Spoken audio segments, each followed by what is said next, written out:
Bonjour, un topo sur l'embolie pulmonaire. Je me présente d'abord, je suis Brahimi Kenza, résidente en première année de Réa Anesthésie. Voilà, donc commençons sans tarder.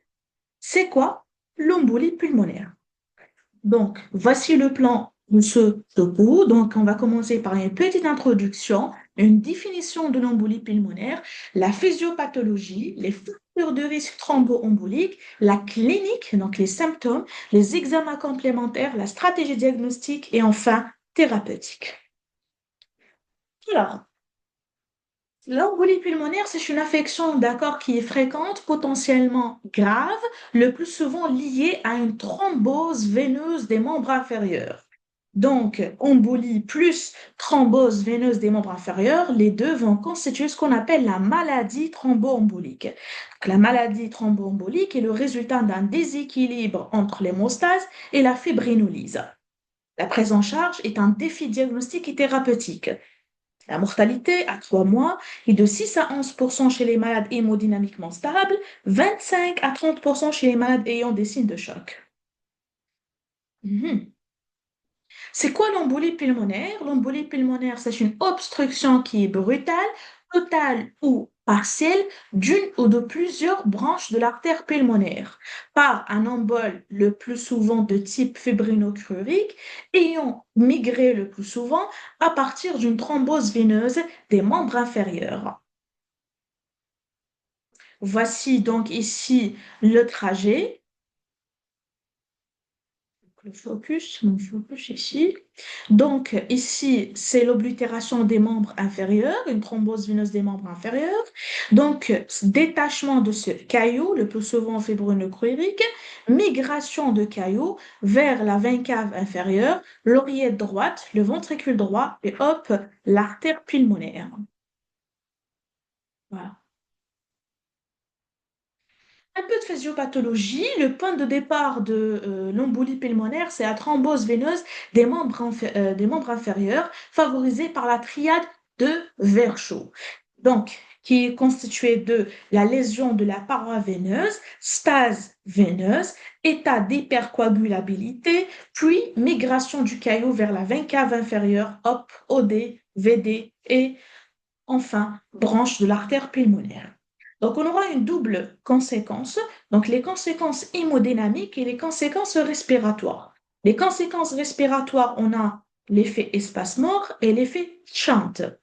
Donc, l'occlusion brutale de l'artère pulmonaire ou de l'une de ses branches va entraîner des troubles de la ventilation et de la perfusion dans des territoires bien définis. Alors, au niveau du territoire, ici, donc, embolisée, au niveau du territoire embolisé. Donc l'alvéole, elle est comment l'alvéole? Elle est ventilée parce que la branche, elle n'est pas obstruée. Par contre, elle est mal perfusée. C'est l'effet espace-mort. D'accord? Donc elle est ventilée, mais elle n'est pas perfusée. C'est l'effet espace-mort.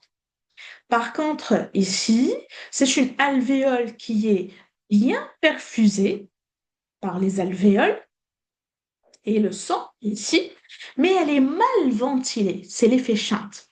Pourquoi effet Shunt? Parce que le sang des zones embolisées sera redistribué vers les zones non embolisées. C'est pour ça, Maïtolo, effet Shunt. Car les territoires sont mieux perfusés que ventilés. Mieux perfusés que ventilés. Et donc, aussi, dans le territoire qui est embolisé, donc on aura un effet shunt. On a une redistribution du sang vers les zones, d'accord, qui est bien perfusée. Ici, c'est une alvéole, c'est un compartiment qui est idéal. Pourquoi? Parce que l'alvéole est ventilée et aussi perfusée. Donc, je répète, les conséquences respiratoires, on aura au niveau du territoire embolisé, ça veut dire à droite, il y aura un effet espace-mort car les territoires sont bien ventilés mais non perfusés. Au niveau du territoire non embolisé, le sang des zones embolisées, c'est-à-dire ici, sera redistribué vers les zones non embolisées, ça veut dire les cas, entraînant un effet shunt car les territoires sont mieux perfusés que ventiler et donc, par conséquence, on aura une hypoxie. Cette hypoxie va induire une hyperventilation par le patient. Cette hyperventilation va induire une sortie massive du CO2. C'est ce qu'on appelle l'hypocapnie. Voici un autre schéma qui explique donc les conséquences respiratoires. Les conséquences hémodynamiques. Il faut savoir que si l'embolie se prolonge, la post-charge du VD augmente. Pourquoi? Parce que, imaginons un tuyau qui est oblitéré et qui est bouché. Donc, en aval, on aura une augmentation des résistances. C'est ce qu'on appelle la post-charge. Et donc, en aval, on a un VD, c'est le ventricule droit. Et donc, les résistances, c'est la post-charge qui augmente considérablement. Prenons la dilatation de ce dernier, le VD. Une surcharge systolique et diastolique du VD. Cette surcharge, donc je vais essayer de dessiner, Ici, vous avez votre cœur droit. Ici, c'est le cœur gauche. Ici, c'est le septum interventriculaire. Donc ici, c'est donc l'oreillette, les oreillettes. Et ici, c'est les ventricules. Donc, on a une dilatation du VD. Pourquoi? Parce que augmentation des résistances ou de la post-charge. Donc, dilatation de part et d'autre, induisant une déviation du septum interventriculaire ou le septum paradoxal. D'accord? Donc, déviation du septum vers le ventricule gauche. Donc, la lumière ou donc la chambre du ventricule gauche va se rétrécir induisant une diminution de la perfusion de l'aorte, parce que la post-charge du VG va diminuer, l'aorte qui irrigue et qui donc perfuse les organes et tout le corps va donc mal perfuser le corps et donc on aura un risque d'hypotension artérielle et un risque d'ischémie. Pourquoi? Parce que même le débit coronaire va diminuer. Pourquoi? Parce que les artères coronaires naissent de l'ostium aortique. Si l'aorte est mal perfusée, on aura aussi les ostiomes aortiques vont être mal perfusés. Les coronaires qui vascularisent le cœur vont être mal perfusés. Donc, hypotension artérielle et risque d'ischémie myocardique. D'accord? Donc, ces deux éléments sont pris en compte dans la définition échocardiographique qui associe une dyskinésie septale, c'est le septum interventriculaire, lié à la surcharge systolique, avec une dilatation de la cavité ventriculaire droite, liée à la surcharge diastolique. À ces deux signes s'ajoute toujours un trouble de la relaxation ventriculaire gauche, mise en évidence par l'aspect de flux Doppler mitral.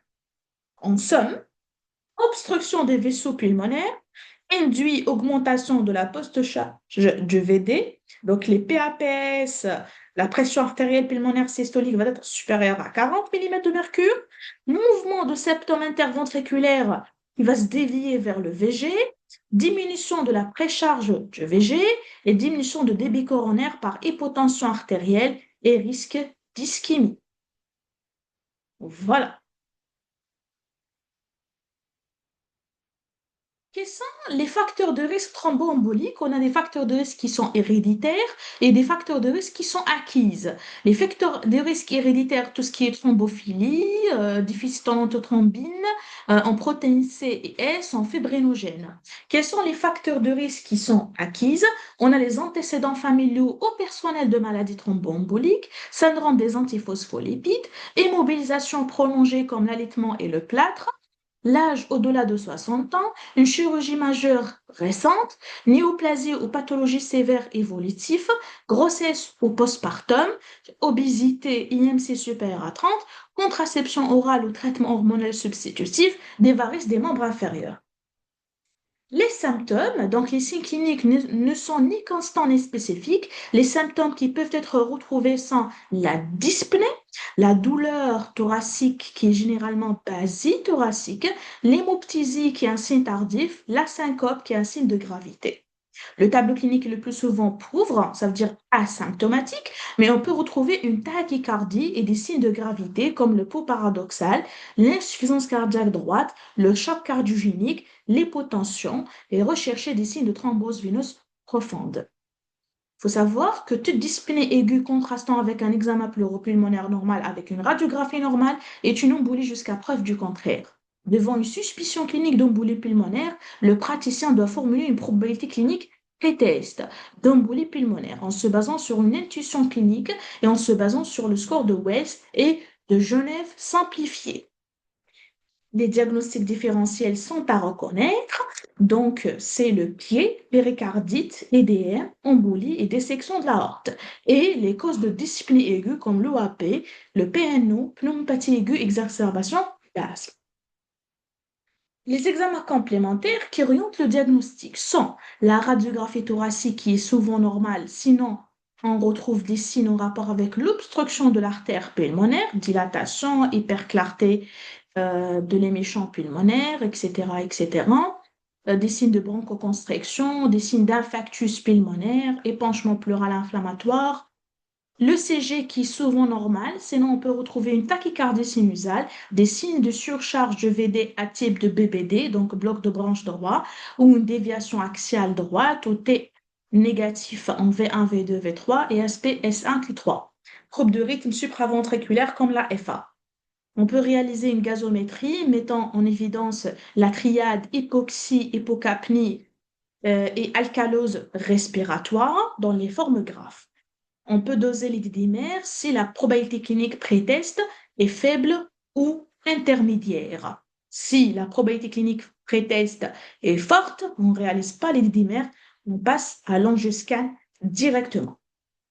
L'angioscan directement, donc thoracique, pardon, à réaliser en première intention devant une probabilité clinique pré-test donc sévère d'embolie pulmonaire, c'est l'examen de référence. Il permet de poser le diagnostic positif en visualisant l'artère obstruée par le thrombus grâce au produit de contraste. La scintigraphie ventilation-perfusion, elle permet de voir les incohérences entre la ventilation et la perfusion dans les territoires embolisés, ventilés mais non perfusés. Elle est très sensible mais reste d'interprétation difficile en cas de pathologie pulmonaire sous-jacente. L'échodoppler cardiaque, réalisé en première intention si l'angioscan n'est pas disponible, peut montrer des signes indirects comme une dilatation du VD ou une HTAP, comme elle peut être strictement normale, rarement elle permet directement de voir le thrombus dans l'artère pulmonaire lorsque celui-ci est proximal. L'échodoppler des membres inférieurs, si angioscan ou scintigraphie non disponible, à la recherche d'une thrombose veineuse des membres inférieurs, donc profonde, même si elle est silencieuse cliniquement, un résultat positif permet l'introduction d'une anticoagulation car le traitement d'une embolie non sévère est le même que celui d'une thrombose veineuse profonde. Les troponines, éléments de gravité et de mauvais pronostic. La stratégie diagnostique. La stratégie diagnostique est la suivante. Si on a une embolie pulmonaire sans état de choc, si la probabilité clinique est faible ou intermédiaire, on peut doser par donc, les deux dimères. Si les dédimères sont inférieurs à 500, ça veut dire c'est négatif, ce n'est pas une embolie. Si supérieur à 500, ça veut dire c'est positif, donc dans ce cas-là, je réalise un angioscan. Si la probabilité clinique est forte, on réalise un angioscan d'emblée. Et voici un schéma explicatif. Si donc on a le cas d'une embolie pulmonaire sans état de choc, je réalise la probabilité clinique pré-test. Si la probabilité est faible ou intermédiaire, je peux doser les dédimères. Si positif, je réalise l'angioscan. Si négatif, pas de traitement parce que ce n'est pas une embolie pulmonaire. Si l'angioscan est positive, ça veut dire mettons en évidence le thrombus, je traite le malade et je dois l'anticoaguler. Par contre, s'il est négatif, pas de thrombus, pas de traitement, ce n'est pas une embolie pulmonaire. Si la probabilité clinique pré-test est forte, je réalise l'angioscan d'emblée.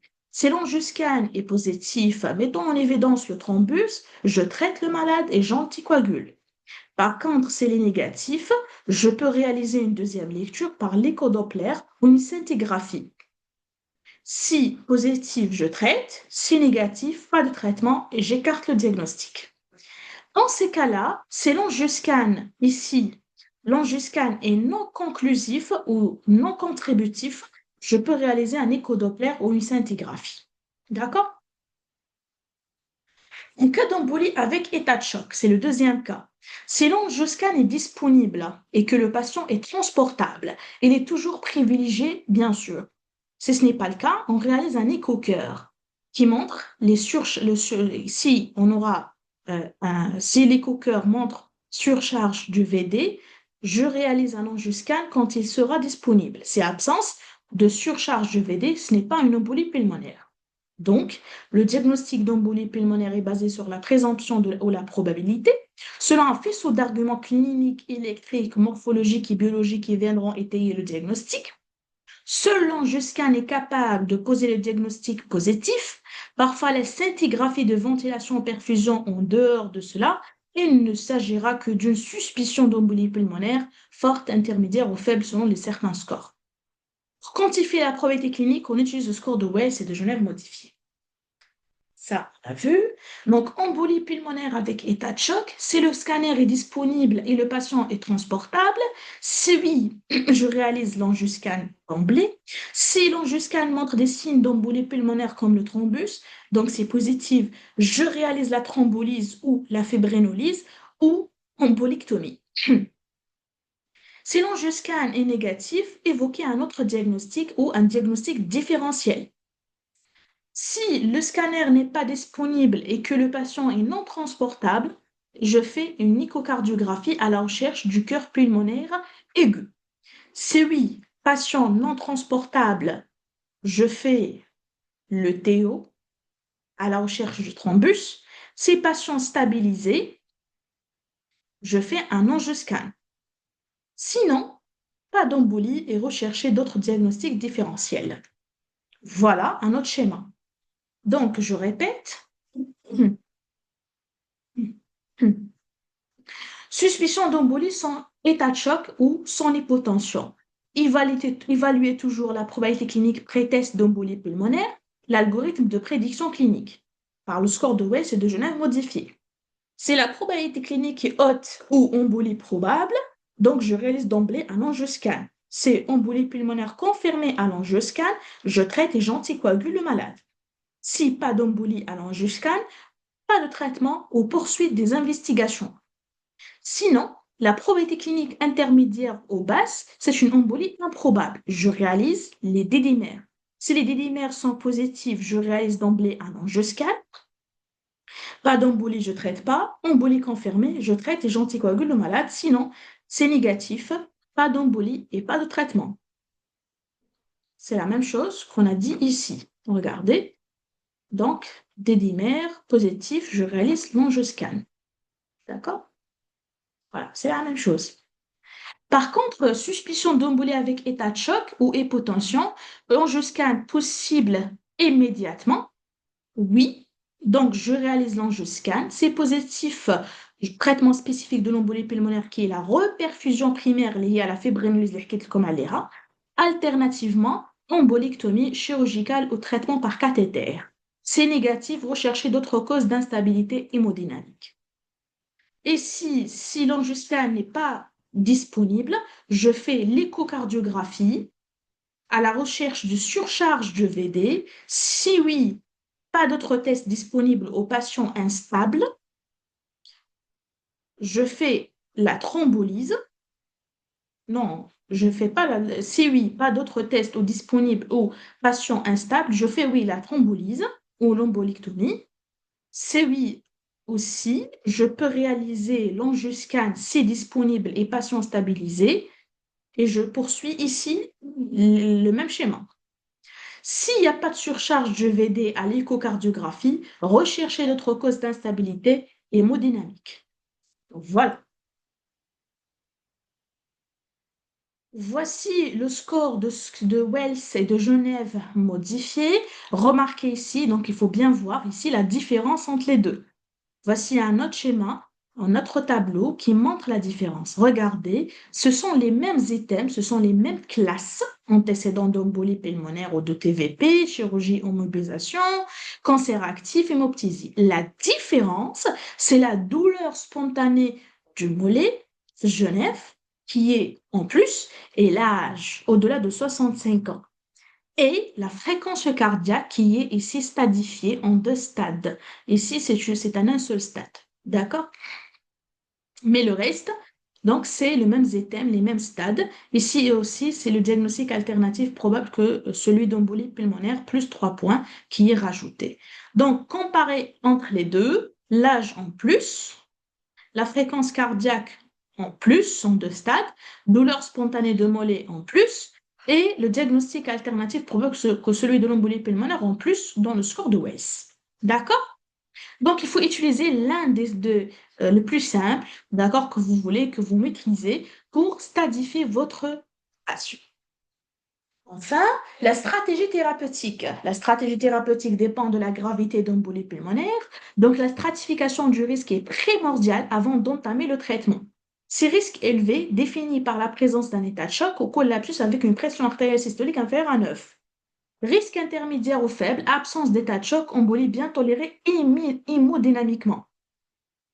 Le traitement comprend, dans ce cas-là, hospitalisation en médecine en unité de soins intensifs ou l'AREA, repos, monitoring cardio-respiratoire, double voie d'abord périphérique ou centrale, c'est-à-dire un cathé central, tagique majeur, oxygénothérapie si besoin, pas de contention, c'est TVP associé.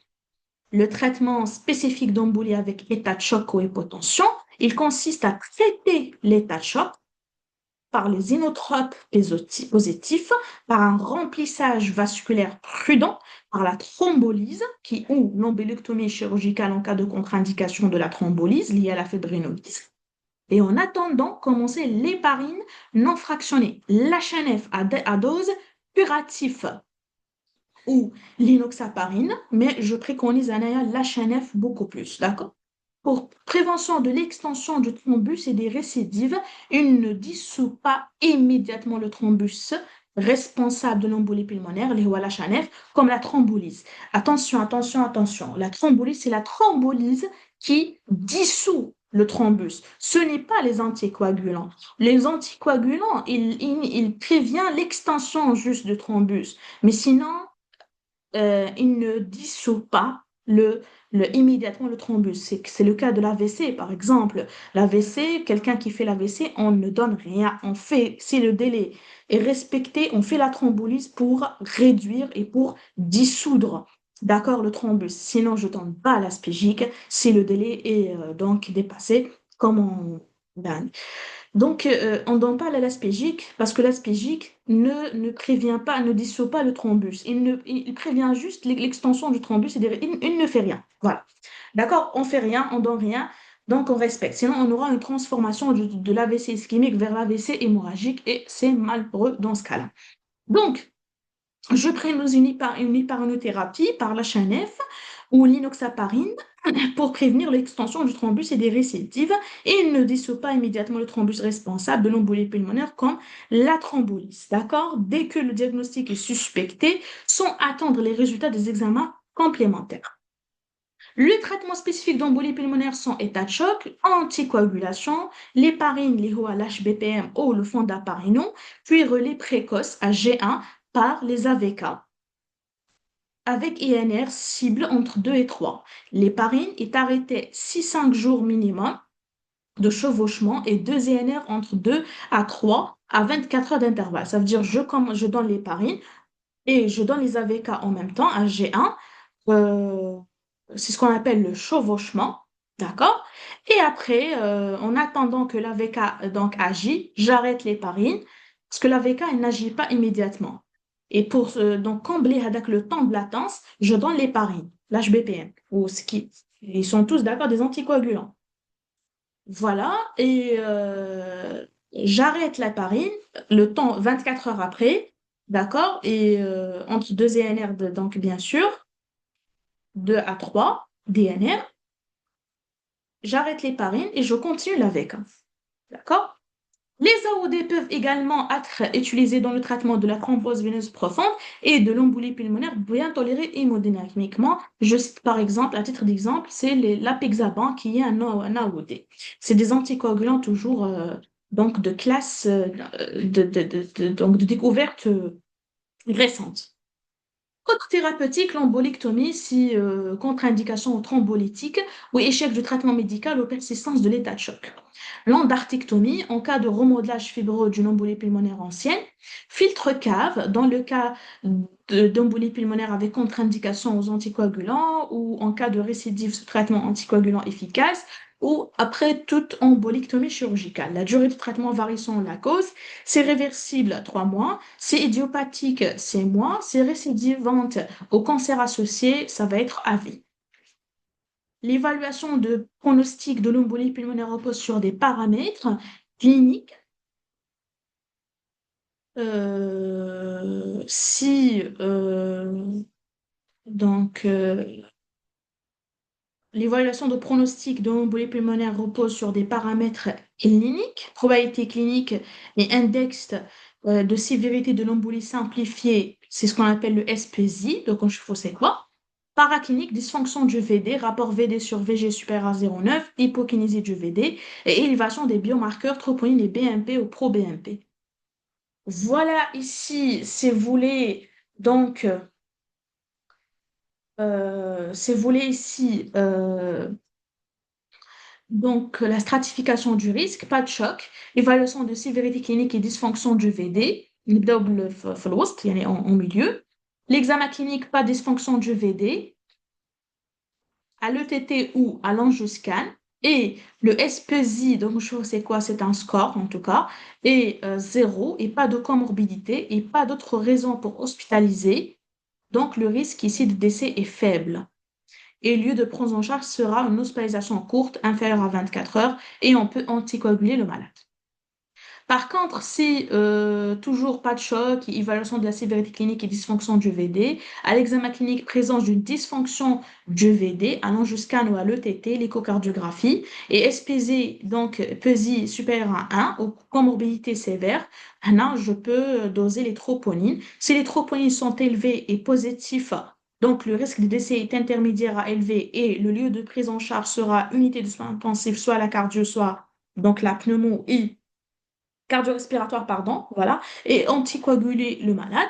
Si les troponines sont négatifs, donc le risque de décès intermédiaire à faible aussi, et je dois hospitaliser le malade et anticoaguler le malade. Si par contre hypotension ou état de choc, ici, donc la probabilité et le risque de décès est haut, je dois réanimer le malade, donc hospitaliser le malade donc en réanimation et je dois faire une fibrinolyse. Voilà à quoi parle ce tableau, ou ce schéma ou ce diagramme. D'accord? Pardon, pardon, je vais le mettre ici. OK? Les 4 stades de sévérité, risque faible de mortalité, c'est SPSI 0, risque intermédiaire de mortalité SPSI supérieur ou égal à 1. Risque élevé de mortalité, choc hémodynamique ou embolie grave. Donc, le SPSI, c'est l'âge supérieur, donc voici le score de SPSI, c'est l'âge supérieur à 80, donc plus 1, c'est saturation d'oxygène inférieure à 90, plus 1, c'est la PAS inférieure à 100, fréquence cardiaque supérieure à 110, cancer associé ou insuffisance cardiaque ou respiratoire chronique. Donc, voici la fin de notre topo. Le prochain topo et la deuxième partie sera sur l'échographie cardiaque dans le diagnostic de l'embolie pulmonaire. Voilà et merci pour votre attention.